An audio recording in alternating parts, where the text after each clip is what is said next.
Hello, আসসালামু আলাইকুম everyone. আজকে আমাদের রেসিপিতে ছিল শাসলিক তৈরি। চিকেন শাসলিক আমরা আজকে তৈরি করেছিলাম, যেটা খেতে খুবই টেস্ট হয়েছিল। শাসলিক বানাতে আমাদের বেশি কিছু প্রয়োজন হয় না।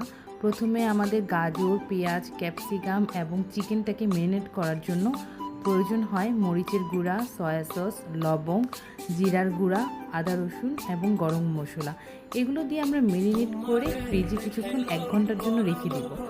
1 ঘন্টা পর সেটি ফ্রিজ থেকে বের করে ম্যারিনেট করা শাসলিকগুলোর উপরে ময়দা দিয়ে এটাকে কভার আপ করবো। কভার আপ করে তারপর আমরা এটাকে গরম গরম তেলে ভেজে নেব।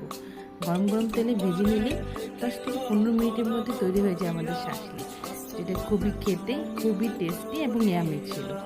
শাসলিকগুলো ভাজতে বেশিক্ষণ সময় লাগে না, যতটুকু মাংস সিদ্ধ হতে যতটুকু সময় নেয়।